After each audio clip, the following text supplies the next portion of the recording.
Hey guys, it's your boy Tacho here, and we are back for some more Fire Emblem Heroes. Now today what I'm going to do is, I'm going to actually go ahead and do a showcase of a brand new defense team that I've just been dying to show off. I put a whole lot of thought and effort into this one, and it's actually a pretty cool one. So we have basically a classic rally trap, except with a whole bunch of spins on it. So I have Ophelia on this team with rally up attack, and we have guidance on this Olivia over here. So Ophelia can just jump in right in front of Olivia there, and she can actually support both Veronica and Eliwood with a rally skill.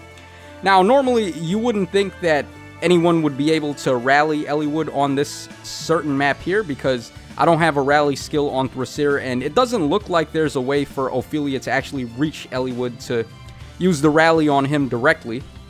But because of the way this trap is set up, if you try to bait my Eliwood by putting a unit on this spot over here, what's actually going to happen is Ophelia is going to swoop in like Peter Pan on Broadway, and she's going to jump in front of Olivia, use the rally up skill on her. And then because rally up skills actually affect target allies within 2 spaces, Ophelia is actually capable of rallying on Eliwood on this map. So once Ophelia ends up on the spot in front of Olivia, then Azura is going to swoop in like Peter Pan on Broadway, and she's going to get the dance on Ophelia at that point. And of course, Azura grants +1 movement to Ophelia, so then all of a sudden Ophelia is capable of moving 3 spaces, and there's not a lot of safe zones that you can stand on this map if you're trying to bait. Like, for example, right behind where I have the fortress, Ophelia is going to be able to attack on that spot, so it's pretty unsafe trying to bait this team. It's also pretty difficult to try and get it done with Gale Force Shenanigans, because I have the trap set up in a way where you're not really going to know which one is the real one or the fake ones, and because of that, it can be tricky. Also, just because I wanted to be a jerk, I have Vantage on Olivia, so if you do actually hit my Bolt Trap and you're running Gale Force Shenanigans with melee type units, after the Bolt Trap activates, then Olivia is going to have access to Vantage, and because you're going to be on such low health after getting hit by the Bolt Trap, Olivia is actually going to be able to finish off your Gale Force units, so it does have some defenses against those types of strategies as well. But the amount of Wombo combo shenanigans with this team is just out of this world. So let's say you're trying to bait Veronica with a Null Sea Disrupt unit, you would put them over there. Ophelia is of course going to jump in front of Olivia, get the rally up, and target Veronica that way. Then Azura is going to jump in and get the dance on Ophelia, and let's say you had a unit on the right-hand corner for some reason, and Ophelia actually ends up attacking, like, let's say over there.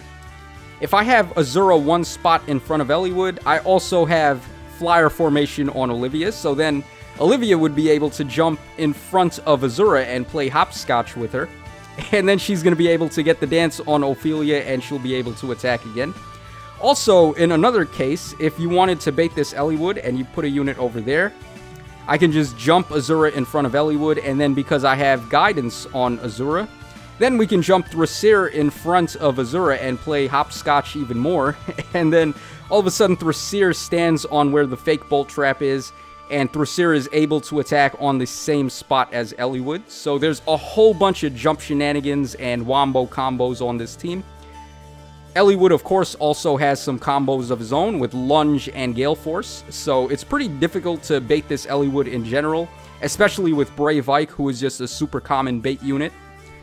Also, another thing about this team is that I have the Infantry School at level 6, so it does -7 to all stats on any infantry foes within these 3 columns, which is a pretty wide radius of effect, actually. So the highest current blue buff bonus you can get right now is +7 to any stat, and that's going to be completely neutralized by my Infantry School, so you're not going to be able to reliably run bonus doubler setups for this.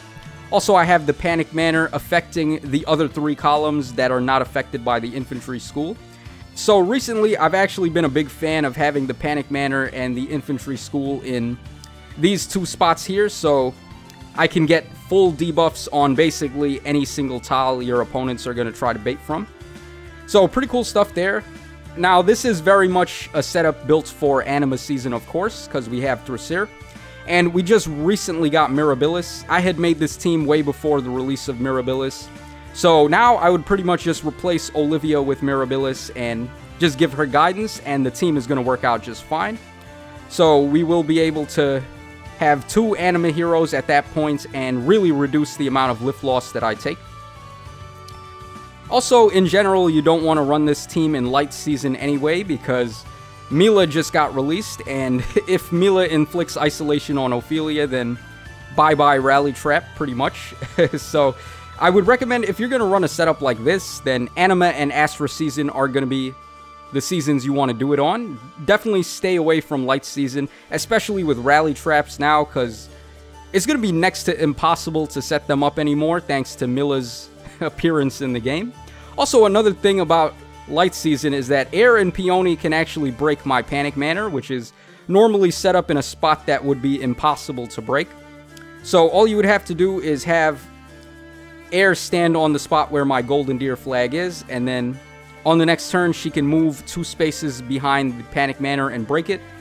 And then you can have Peony stand on this spot, get the dance, and then Air can move back to where the Golden Deer flag is and reposition Peony out of the way.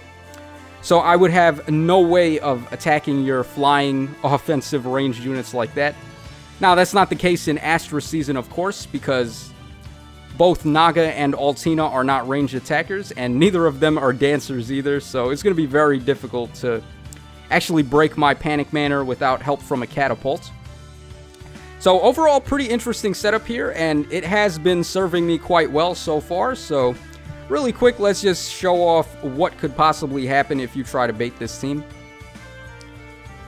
Alright, so, I mean, classic, of course, Brave Ike setup, and we have Lucina too. Alright, so we're going to try to just get the bait on Veronica, because Ike does have Null Sea Disrupt, so we're going to just put Ike over there. And I guess we do want to have Lucina within 2 spaces, so let's try to get Lucina over there, and then let's just get Eliwood out of the way so he's not going to get hit by anybody. Alright, so let's see what happens here. Alright, as you can see, Ophelia just jumps in, and then she gets danced, and now we are in big trouble. So it's very difficult. Actually, I should just say it's impossible to bait this team with a unit within 2 spaces, like the Brave Ike and Brave Lucina combo, because once Ophelia gets danced on by Azura, she's just capable of moving 3 spaces, and there's no spot where you can put a unit within 2 spaces of Brave Ike where Ophelia is not going to be able to just attack Brave Lucina. So it's pretty nasty. Even if you were to put them on the Golden Deer flag there, if you broke it, as you can see, Ophelia can still attack that spot. So no way you can use 2 ranged support units on this map.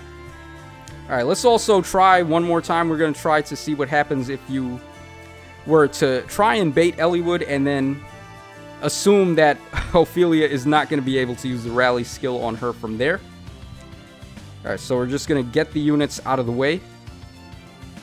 And not a lot of people see this one coming. A lot of people try to bait Eliwood, actually, because they don't think there's any way to rally on him, but there is, because it's a Wombo combo.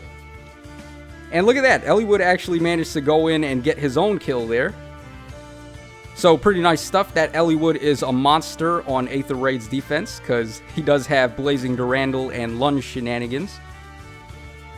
Okay, so at this point, I mean, it's pretty much GG. You don't want to continue that fight if you have ladders left. So that's pretty much all there is to say about the actual setup itself.